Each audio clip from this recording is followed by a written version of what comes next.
Hello and welcome to Hybrid powered by chinkseyMEDIA. I almost forgot my own channel there. Back again for this week's presser. This time it's the biggest game of the season. I don't think you get much bigger than a Liverpool and Arsenal fixture. I'm here to analyse and deduce. Bad with words, aren't I? I'm here to analyse and deduce every word from Arteta's pre-Liverpool presser.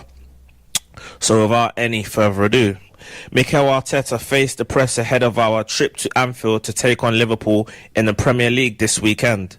During his press conference at the Sober Realty Training Centre, Mikel gave an injury update on the likes of Bukayo Saka, Kai Havertz and Martin Odegaard, as well as assessing Sunday's opponents. Find out everything he had to say with our transcript below. On Saka's availability, Bukayo is doing better, but he will be out for a few weeks, unfortunately. Well, a few weeks is a pretty ambiguous statement. Obviously, Mikel doesn't like giving specifics in terms of prognoses of injured players. But one thing's for sure, he will be out of the Liverpool game. I've been hearing whispers that he's probably going to be due back in and around September. Whether it's the Nottingham Forest game, I doubt it. If not, hopefully, fingers crossed, he is back for Man City in mid-September. On if surgery is required on his hamstring, no surgery. It's not as bad as the previous one. Very unfortunate to pick it up because it's on the other side. It's an action that requires full power from him. Then he clashes with the opponent. He needs to change pace again, and he felt something, so he will be out for a couple of weeks. So yeah, once again, he reiterates that Bukayo is going to be out for a couple of weeks. Thankfully, one of those weeks includes an international week per se. So he's going to obviously miss the 2 England games. It gives him an opportunity to get a rest, try and kind of recover and be back ready for the Premier League in a few weeks. On if he'll be available after the international break, I don't know. Let's see how he evolves in the next few days and weeks. Repeat the scan and see where he's at. So yeah, Mikel Arteta being very coy, keeping his cards close to his chest. Obviously, wouldn't surprise me if Saka's on the bench for Nottingham Forest. Wouldn't surprise me if he's out for another 2-3 weeks. Who knows? On Odegaard's availability, once again, we don't know yet. He hasn't trained yet, and if he does, it will be tomorrow. He's doing everything he can. We're doing everything that we can to make him available, but we'll have to wait and see tomorrow. Well, more vague statements from Arteta, and obviously tomorrow is after the press conference, so you're going to have to find out from him post-match, and guess what? He's not going to tell you. On if it's serious, no, there's an injury there, but hopefully, if everything goes well, he can cope with it, but we don't know yet. So yeah, don't need to go into that statement. There's nothing there. On how long it will take Havertz to recover from surgery, I think it will be weeks, but I don't know how many months. Very unfortunate. Very sad for him. He did tremendously well to recover from the previous one. He'd never had an injury before, and suddenly this happens. But this is our profession, our football. We need to live with that. We lost another big player for many, many weeks. But the surgery, was the right thing to do. The doctors advised, and I think he was very convinced at the end, that it was the quickest and best way to resolve that issue. So yeah, like I mentioned last week, it's one thing, it's all well and good Havertz never been injured before, but he's been injured before, because the last time was his first time, and now this injury is the second time. But yeah, the main thing is obviously he gets his head down, gets his mentality right, and gets himself in the best shape possible for when he does return, because he's going to have his work cut out getting into that first team, especially if Victor Gyökeres continues continues to score goals. So he's got off the mark with 2 last week, and he'll be chomping at the bit to add to that tally at Anfield. On losing 3 big players to injury. It's the start of the season and we lost 3 of our main players, but that's the reality. A very unfortunate situation, 3 very different situations. But that's why we keep insisting, like everybody else, you need a big squad to be able to cope and sustain that level. Well, one thing's for sure, Arsenal arguably have the best squad in terms of strength and depth and quality as a kind of ratio. So it's a big opportunity for players like Ethan Nwaneri, Noni Madueke and Eberechi Eze, who is obviously come into the club now, to stake a claim and show what they're made of. I've seen a few polls, basically, in other words, asking who would you rather start for the Anfield game, whether it's Noni on the right or whether Ethan in the centre, which would affect where Eberechi Eze would play, because you would like to think Eze would start that game. So you might go Noni on the right and then Ethan inside him on a right centre mid, with take a pick on the left, whether it's Trossard or Martinelli. Or you might go Ethan on the right, Eze in the middle, and then Trossard and Martinelli on the left. So yeah, there's options there. On White and Norgard, that's another 2 that we don't know yet. Again, tomorrow we have another day. Let's see how they evolve, and there's a chance to keep them involved in the game. So yeah, White and Norgard won't start that game anyway because of Timber's form and because of Zubimendi's form. And the fitness issues it's just whether to determine whether they'll make the squad or not. So as in a place on the bench. On Eze's first week with us, really impressed with him. I heard a lot of things about him. I spoke to a lot of people about him. Really bright, very special energy, a special aura around him, and he's really willing.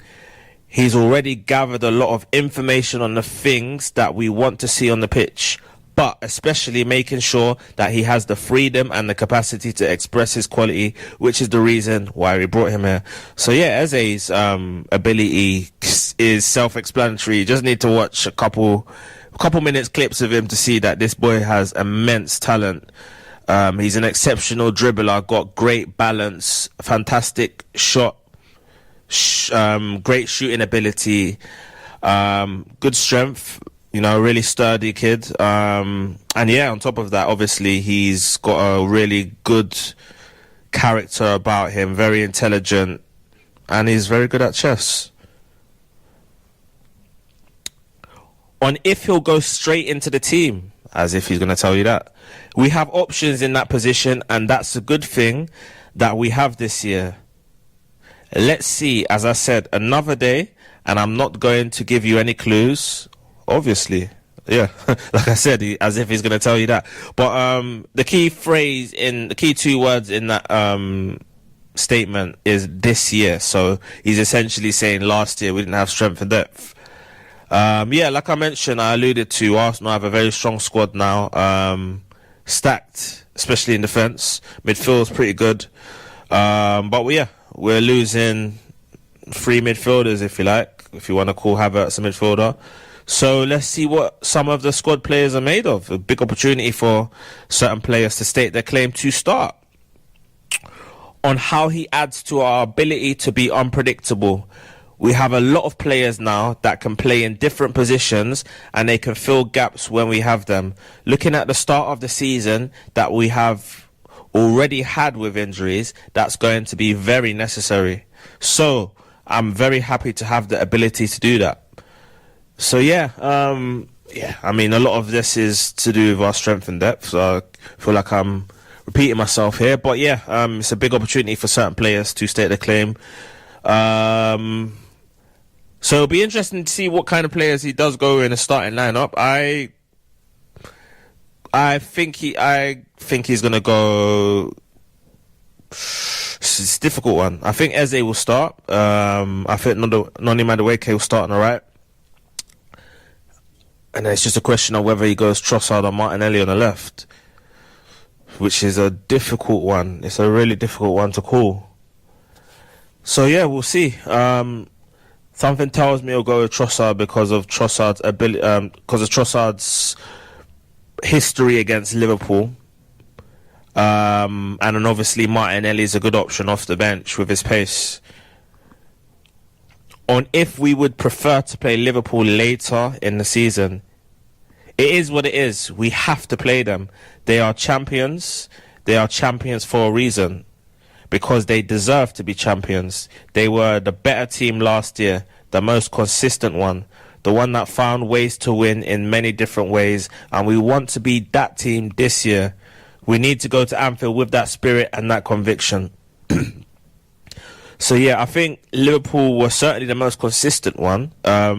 We both lost 4 games. Liverpool might argue that they lost 2 after they won the league, but then we could argue that we lost to Bournemouth because we had our eyes on the Real Madrid game and things like that.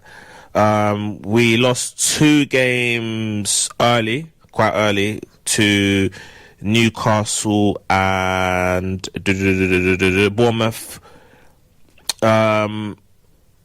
before December, and then we lost 2 games after January, which was to West Ham and to Bournemouth. The West Ham one, we got caught in the break. I think, yeah, to summarise, Arsenal and Liverpool both lost 4 games last season. The difference was Liverpool, like Arteta alluded to, were able to break down low blocks where we struggled with that. A lot to do with that was, partially Arteta for the tactics, slow, pedestrian at times, but bad luck was involved in that as well, with injuries, red cards, things like that. And yeah, so anyway, that's last season, but let's look forward to this season. It's clearly not much between Arsenal and Liverpool. The bookies clearly agree with that because they're both 7-4 joint favourites as we speak. But that's Arsenal with Eze and Liverpool without Isak, or without signing another addition to the squad, which I think they need. I think they need 1 or 2 players. I think their squad's slightly light, especially if they're going to lose Harvey Elliott in the coming days to Leipzig, most likely. So this is a big opportunity for Arsenal to go to Anfield, where they haven't won in 14 years, not 13 years. And lay down a statement on what Eze will add to the squad. I think when you are next to him, you are comfortable. He's got a big smile. He picks teams apart. He asks you the right questions and then just let him flow with the ball, and the ability he has to pick passes, to drive past people effortlessly, and just to understand the timing of things. It's very impressive. Yeah, Eze is one of those players that you call a maverick in the nicest possible way. He's just very instinctive. He's got the God-given dribbling ability, which not many players have. I said last week in some of my interviews that he's kind of like Nasri, Joko, with a bit of... I forgot to add, he's a bit JJ Okocha in that number 10 role. Stricto said he reminds him of Yaya Toure with that sheer drive, that power. But yeah, he's gonna be a mesmerizing player to watch, and I can't wait to see him get on the pitch in that number 10 shirt. Whether or not he plays in that position remains to be seen. On if it's a season-defining game against Liverpool, a very important one, and we want to continue building the momentum that we are in right now. Going to those grounds, those stadiums against this kind of opposition is what we want, and coming away from those big games, winning in a really convincing way, that's the objective. Is it season defining? Well, I mean, you might argue it's a bit too early, but what I do think it would do, it will fill the boys with immense confidence if we're able to go to Anfield, the stadium, for so many reasons. 1, we don't really do well there. 2, they're the reigning champions. And 3, we haven't won them 14 years, like I already mentioned. So if we can go there and kind of jab them early, They haven't really played well in the first 2 games, albeit they did get late winners through people like Chiesa and Rio Engamoha, a young man from Newham, coming on to score the winner for them on Monday.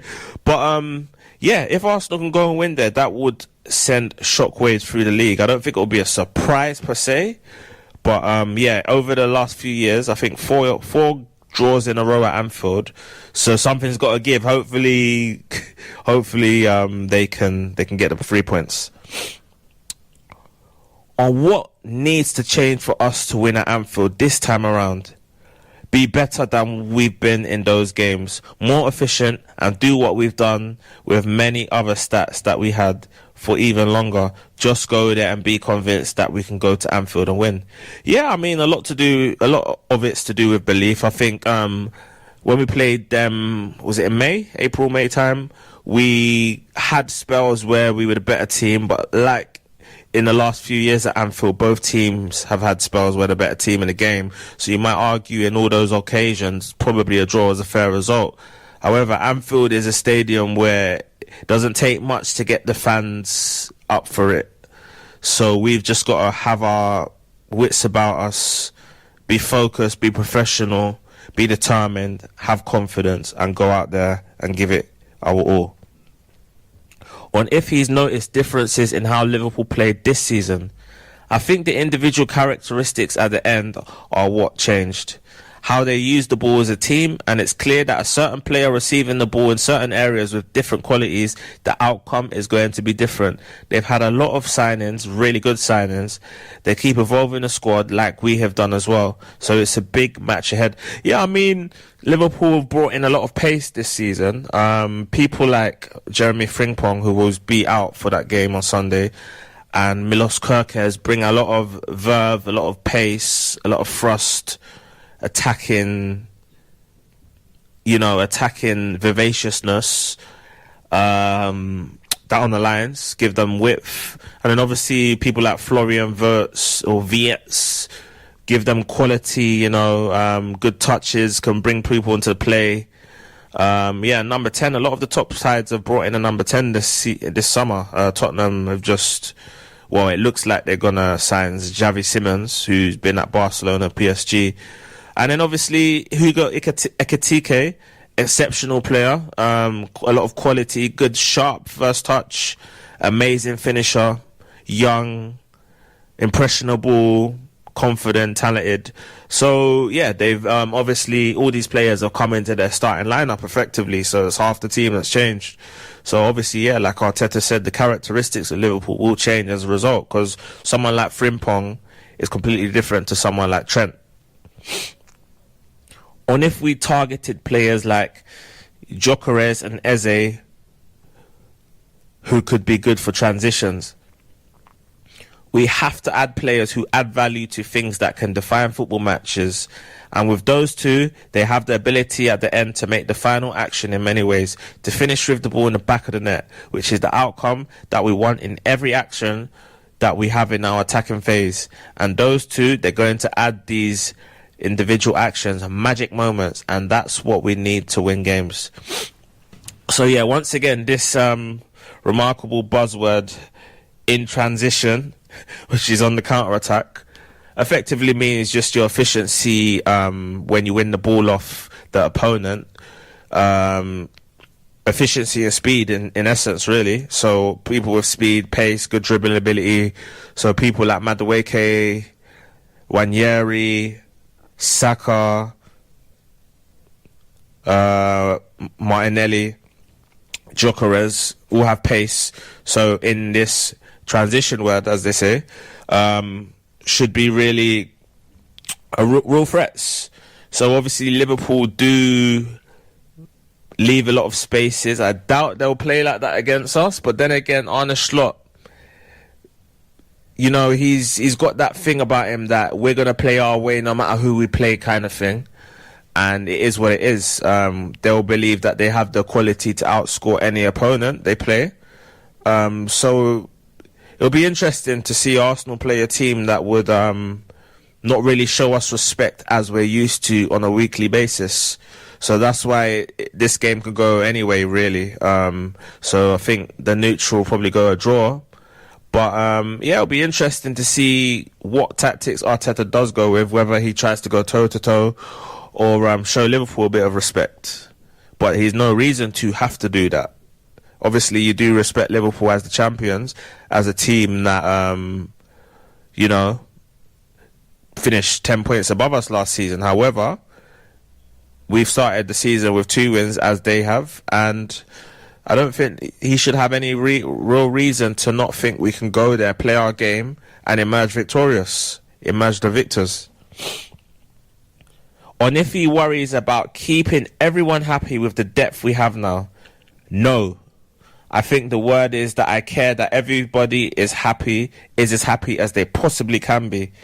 That's a big part of my job, our job at the end, to make sure that every player feels that he's fulfilling his potential and he's doing what he loves the most, which is to play football. So far with the squad that we have and the 5, 6, 7 injuries that we already have, we haven't had many problems making a squad. But with everybody available, that will be a different scenario. But we're going to have to live with that, and that's why the competition is going to raise the level for everybody. So, yeah, I mean, I think it's clear Jakub Kiwior's had a good opportunity to go to Porto. And it's great that we've actually, in my view, and I'm sure in many people's views, have actually upgraded our depth for Gabriel Magalhaes with someone like Piero Hincapié, who obviously is Bayer Leverkusen starting left centre-half in the back three. So that's a good... essentially 1 in, 1 out kind of thing. So you're not really losing depth there, and you're actually upgrading your quality. Jakub Kiwior obviously has an opportunity to start for Porto in the Portuguese league.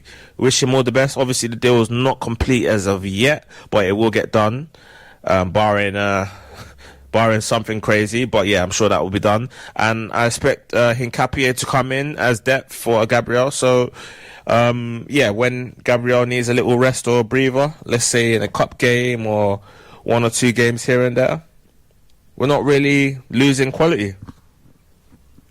On if Martinelli could leave, no. I think Gabby has been a super important player for us, and he's going to remain very, very, very important. The fact that we have options with different qualities, that's going to fulfill what we want, because every opponent is going to require different things, and then the state, the moment, the way that those players are impacting the game, that competition is needed. We have him in many other areas of the pitch, and he's needed, especially in the front line, to start the game and finish the game. So I'm very happy with what we have. Well, I mean, he mentioned very 3 times, so I think it's fair to say Gabriel Martinelli is not going to be sold in this window. But obviously, form's been a very big issue with him over the last, you want to call it 12 to 18 months. He's got to definitely improve if he wants to remain an Arsenal player in the medium to long term. However, right now he's probably going to have to fight for his place with the likes of Noni Madueke and Leandro Trossard, really, really, really proving to be fierce competition for him. On if Liverpool are the favourites to win the league, I think the favourite is always the one that won the previous year, and that's it. Somebody has to come and take that crown away from them, and that's what I suppose the rest of us are going to try to do. We've already started with the first 2 games in the Premier League, and that's the aim, to be better than them. Well, we've got to watch out for Chelsea and Man City for me. I mean, I know Man City did lose last week, but they've got immense quality, technical players of the highest technical ability there is, and Chelsea just look like a hungry young side driven by people like Moises Caicedo, Cole Palmer, and they're building a good spine there, obviously. Now with João Pedro looking like he's doing well as well. So, I mean, for me, Chelsea, the dark horses, not only for the Premier League, but for the Champions League as well. On if Saka's hamstring injuries are a concern. Yes, it is, obviously, a big one. Especially when we talk about a sprinter, a player that gets into that zone very often in a football match, that needs that burst, that change of rhythm, of pace to be as threatening as possible. We'll learn again why it happened and make him stronger. Unfortunately, injuries are part of your career. He hasn't had that many, to be fair, with that amount of games that he's played at his age. That is something that we want to eradicate for sure. Well, yeah, Saka's going to be 24 next month. He might be 24 by the time he next plays. But, yes, slightly concerning. He's had a hamstring injury. However, injuries part and parcel of the game. I think it's just important that when he does come back to be fearless, to make sure he doesn't rush himself back, just to be fearless and play the game that he wants to play and not have second thoughts and think, oh, I might get injured. I think that's the key. Your mental fortitude, your mental state of mind. So as long as that's right, as long as he doesn't come back too soon than when he's needed, then I don't think it should be an issue, because he's a young man. He's obviously approaching his mid-20s now. And, the players respect him. And for me, he's our second stroke third captain. I mean, I don't really want to order it the four names obviously are that captain aside. Pick who you may as the captain: Declan Rice, Gabriel, Odegaard and Saka. They're the four leaders in the team. I'm not getting involved in who should be the captain. On the subject of captains, on who is in the leadership group since Jorginho left, there are a few. I think at some point it will come out. There are a few players, a few names. I'm very happy with the outcome and the way it was done as well. I think it's a very good reflection of the group. Yeah, so I alluded to that just now. But yeah, for me, I think the most respected player in the squad is clearly Saka. Every player has, for whatever reason it is, whether you respect how he carries himself as a man, you respect his ability as a player, or you respect his, his faith with God. People like Timber, Eze, Saka, they've got that kind of same realm with their relationship with God. However, Saka, because he's come from the team, what he's done, how he carries himself, I think all those aspects make him the most respected. Closely followed by people like Declan Rice, a leader of men. His attitude, his charisma, his fight, his quality, all of those qualities give him respect from his Arsenal teammates, his compatriots. And then obviously Gabriel, he's an enforcer. He gives everything. He's improved immensely. You know, he'll put his head where it hurts. He's our kind of Nemanja Vidic, John Terry type cult hero. So that gives him, brownie points in the captain's, who's to be captain. And then obviously, finally, last but not least, you got Martin Odegaard, a current captain, and in Arteta's words, won the vote by a country mile. So for a reason, Odegaard draws respect, quality, immense quality football, a footballer of immense quality. He's been playing football for over 10 years now, started when he was 15, 16. He's been at the top clubs, Real Madrid, had a stint at Sociedad, been at Arsenal now, knows the club inside out, a well-respected member of the club, and I don't see no reason at this moment in time to depose him of the captaincy. So, yeah, I think those four are the main ones, and you probably got another few involved in there. You might see Eze involved in the leadership group as a 27-year-old Premier League experienced player. Speaking of Eze, on if Eze is a throwback to players like Cazorla and Rosicky, yeah, they have a different feel of the ball. Everything glides and moves so smoothly. They are beautiful to watch. The way they carry the ball, the way they take touches, the way they turn. Ebery for sure has got this talent. Yeah, he's a throwback Arsene Wenger type Arsenal midfielder where we had loads of these type of players like Alexander Hleb, Thomas Rosicky, Jack Wilshere, Samir Nasri. We had loads. We were stacked with these type of players. And obviously we lacked creativity for a few years, but it's amazing to have a player like Eze back in the squad. So that's that. That was my I've gone blank. Yeah, so yeah, that was my analysis of Arteta's pre-match presser of Arsenal versus Liverpool at Anfield Sunday. So yeah, once again, guys, don't forget to like, comment, share, and subscribe, and click this link for another fantastic video on hybrid powered by chinkseyMEDIA. Signing out.